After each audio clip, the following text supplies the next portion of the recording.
Do you have a muscle group that stands out? You want to develop the rest of your body to balance things out? Watch this. Our next caller is Veronica from California. Veronica, what's happening? How can we help you? Hello. I'm super, super excited to be here. This feels so surreal.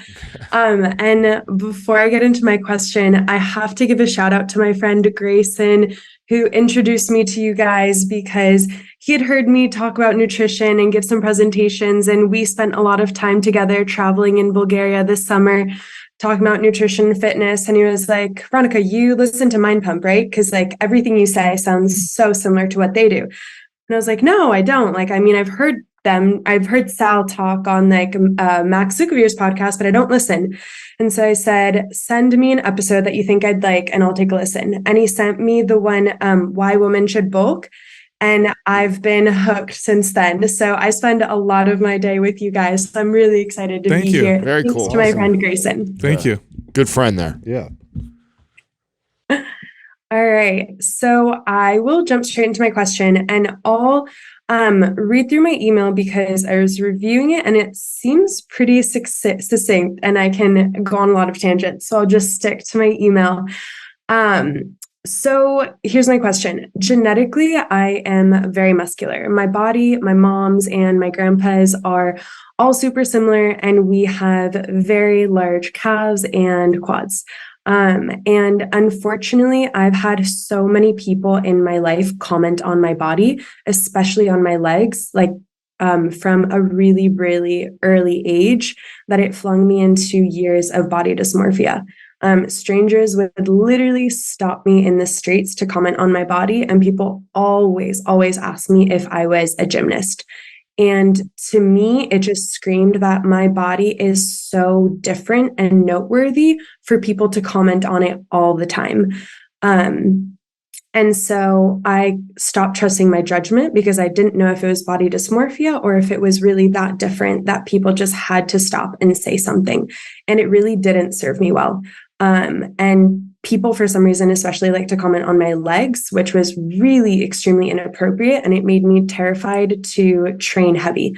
So I never skipped training leg day, but I always trained really lightly and never less than 15 reps, because I had always gotten the message that like, in order to avoid bulking, just train light and train for a lot of reps. So it was always like 25. And throughout the year, sometimes I'd try and figure out like, okay, well, how can I make my legs smaller? And so I'd read all these like female blogs about Pilates, and none of it made sense. And I never actually tried to incorporate it because it was just kind of the very like fluffy female oriented workout advice. And I loved going to the gym since I was young. And so I was never going to stop. So none of it applied to me. So since then, I mean, I've been going to the gym since I was about 13. I'm 27 now. And lately I've really enjoyed lifting heavy just to see like how strong I am and really start developing my strength. And so I started enjoying like that 5 to 6 rep range, and I'd start, but then I'd get really scared to bulk up. And I just feel so like disproportionate in my body that I'm not entirely sure how to train. And I have come like really, really far with my body dysmorphia. And I know I can't completely change my stature, and I'm in a really good place with training and eating for my health and longevity, thanks to people like Dr. Lyon, who really preach like the benefits of health and fitness, especially in muscle growth, for more than just like physique and weight loss, but really longevity. So I feel really comfortable in my skin. I just don't want to further develop my lower body. And I want to say that because of this, because of what I've experienced, it's helped me build out other parts of my life. So it caused me to focus on just how to have an interesting life and how to develop different skills and how to get curious about things, because I just figured like, okay, well, I'm never going to have the ideal body type that we see in media. So like, why don't we focus on other things in your life? And so there have been a lot of like pluses and minuses with this, but I've definitely come a long way. So I'm open to any advice and any direction that you have for me. Yeah, I think you're doing the right thing. I think you're working on the right things to help yourself with this. You sent a picture of yourself, Veronica, and I don't know if this makes a difference, but you're very proportional. So you don't look disproportional. I think you'd be totally fine training the whole body the way you've been training. But if you feel like you want to target one area over another, it really is as simple as trading volume in your sessions, doing less volume for the lower body, more volume for the upper body, less volume for body parts that you feel already are really overdeveloped or developed, and more volume on body parts that you want to continue to further work on. One of the best gauges that I like to use for people like you, where the body does, because body dysmorphia is tricky. You can hear people tell you things all day long, and it doesn't really sink in. In fact, you said something earlier. People were complimenting you on your body since you were growing up, and at least they thought they were complimenting you. They probably say, "Wow, are you a gymnast? Do you work out?" But that actually caused the reverse, right? It actually made you hyper focus on your body. So the best, trick or hack that I would use for clients like you is I would get them to focus on their performance. So I would look at strength.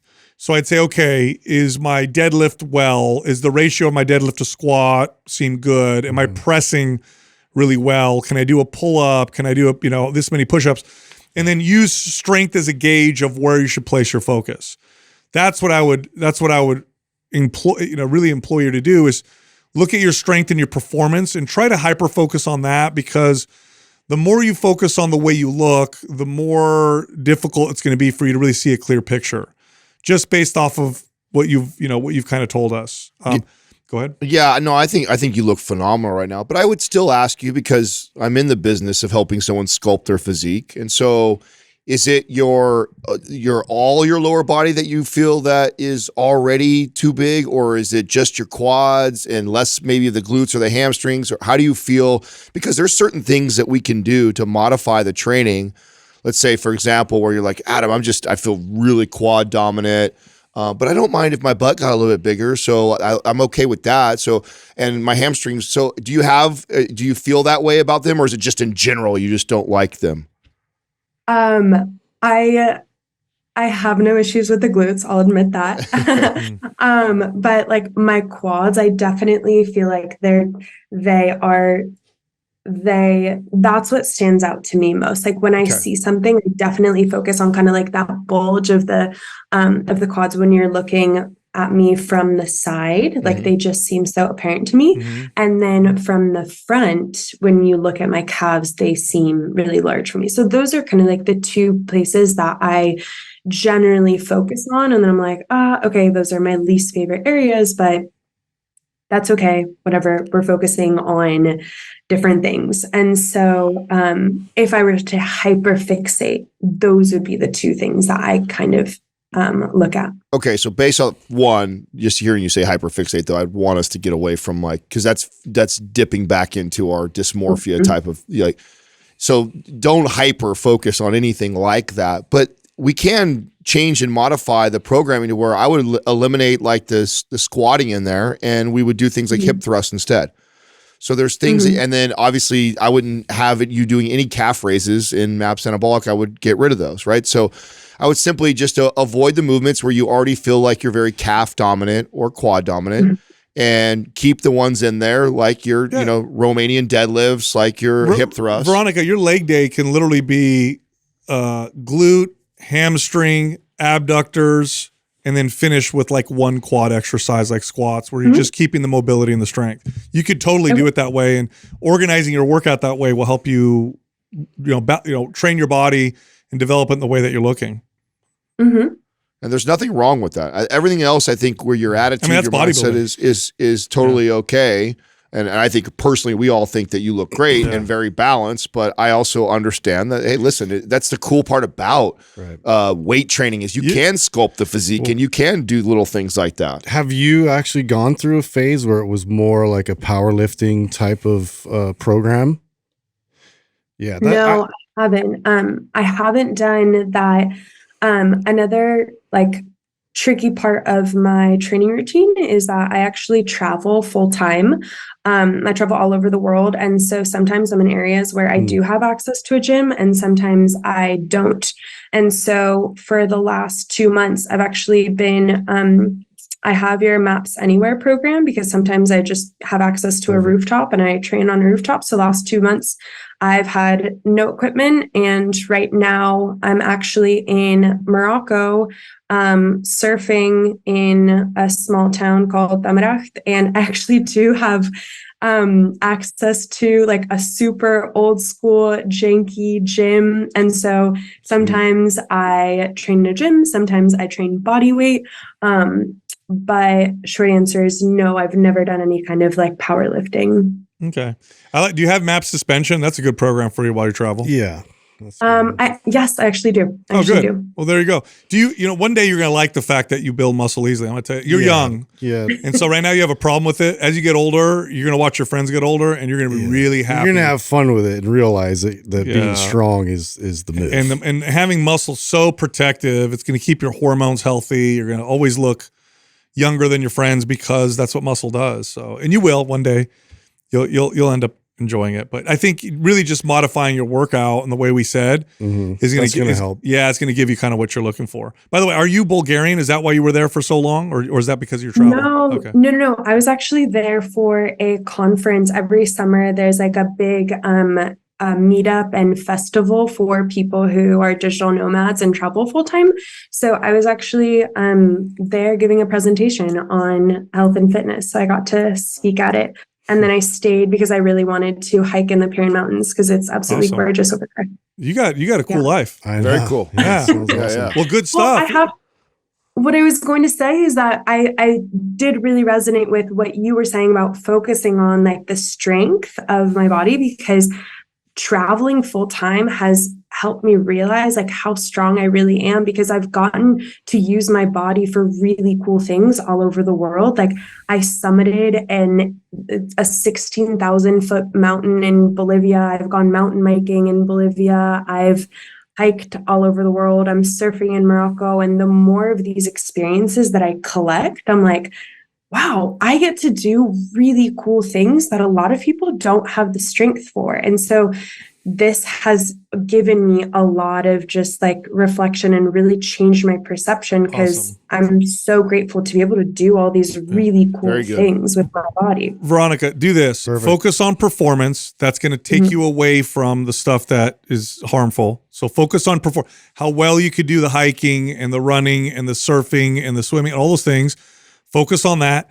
And then do not study your body in the mirror and do not study pictures of yourself. I mean, you said something earlier and that's what you're doing, is you're like, well, I don't like my quads when I look from the side. Like when you look at your quads from the side, either you're studying yourself in the mirror or you're looking at a picture of yourself and you're focusing and literally finding all the whatever you would consider imperfections.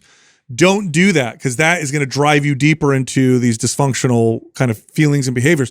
Don't study yourself. Focus on performance. By the way, the side effect of which is going to be your look so healthy and good. So that's going to be the most helpful thing that I can tell you. All right. Sounds good. That's simple enough, and I can definitely do those things. Thank you, Veronica. All right, Veronica. Awesome. Thanks for calling in. Bye. Bye-bye. What a cool life. Yeah. I want to go surfing in Morocco. I know. My brother lived like that. How funny is that, though? She felt she was disproportionate. She's not. No. But it just goes to show you, man. A lot of it's in your mind. Totally, man. All of it. Well, especially, when it gets seeded as a kid. Oh, totally. Yeah. You know what I'm saying? Oh my God. Like, that was, I bet the 90, sucks, I bet 99%, yeah, I was saying, but 99% they of were it saying a good thing. was compliments. But at a young age, you don't know and she said it just right? She receives that as I'm different. Yeah. You know what I'm saying? When you're young, you don't want to be different. You want to fit in. You want to be this. And so then how you could take someone who's got a great physique. I mean, there's a lot of women that would be envious to have that lower body. Totally. You know what I'm saying? That are probably like angry right now listening to it. Like, how dare she say that? She looks great. Yeah. So, but I mean, that just shows you that how that can happen from childhood. And your advice is right. I mean, I wanted to be able to give the advice of that's what's cool about weight training is you can also sculpt. Yeah. But even when I asked, the way she described her goes right into that like imperfection, I was like, whoa, okay, well, this is. It was just drive her into that. Yeah. So maybe we don't go this direction. You know what I'm saying? Maybe you should just focus on the strengthening and not worry about sculpting.